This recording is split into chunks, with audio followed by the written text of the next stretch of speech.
Bell money bag প্রায় 17-18 বছর। আমি শুরুতে আগে চাকরি করতাম, আগে কাজ শিখছি। আমি তখন 17-18 হাজার টাকা বেতন পাইতাম।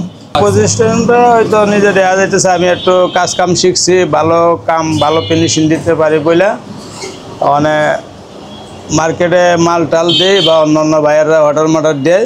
তখন আমরা চিন্তা করলাম যে না, যে বাইরে চাকরি মার্কি করুম না করে নিজে বাদে একটা কিছু করুন। আর আপাতত পুঁজিরে মনে করেন ধরেন আমার প্রায় 60-70 হাজার টাকা আমার পুঁজি লাগছে। আর আমার হাতের কাজ জানি বলেই আমি মনে করেন অত তাড়াতাড়ি আমি আগুয়ে গেছি। ব্যবসা তো বেশি বাড়াইছি, প্রায় আগে যেমন 50-60 হাজার টাকা লইয়া বললাম, তখন দেখা যাইতেছে আপনার কাজকাম ভালো হয়েছে, প্রোডাকশন ভালো দিতে পারছি, মালের চাকরিটাও ভালো হয়েছে, অর্ডারও পাইছি। তখন মনে করেন আস্তে আস্তে আমার চালানগুলো বাড়ছে আর কি, প্রায় 15-16 লাখ টাকা মনে করেন আছে। আমার বর্তমানে প্রতিষ্ঠানে একটা গোডাউন আছে, আর আমার এই দোকান আছে, আর হইলো মানে মার্কেটে রিসমেন্ট কোম্পানিতে, RFL কোম্পানিতে আমরা এগুলা ডাইরেক্ট অর্ডার পাই না, কিন্তু বাইরের মাধ্যমে একটা অর্ডার পাই আর কি। প্রোডাকশন তো বাড়ে তাইলে মনে করেন আপনার 15-16 জন লাগে। মানি ব্যাগ, বেল্ট, তারপরে হইলো মোবাইল পাস, চাবি রিং, এগুলা।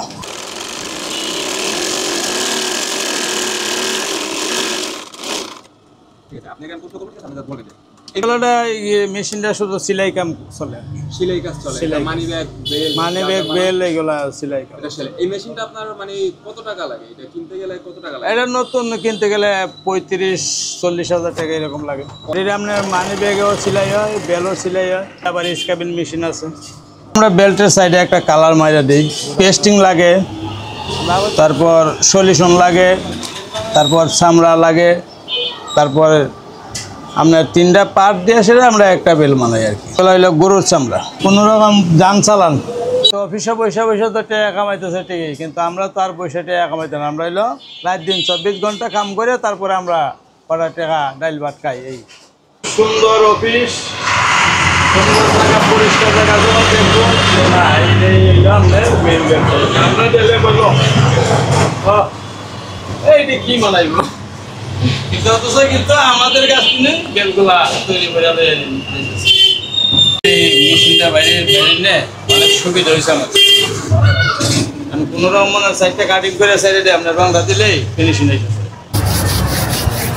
ওই যে আপনার সাইডে একটা দাঁড় হয়ে যায়, তো দাঁড়টা খাইতে যায় জিনিসটা। ওই যে আপনার ফিনিশিং দেওয়ার সাইডে যে গ্যাস কালারটা মারছে, গোটা গাটা উঠে রয়েছে না,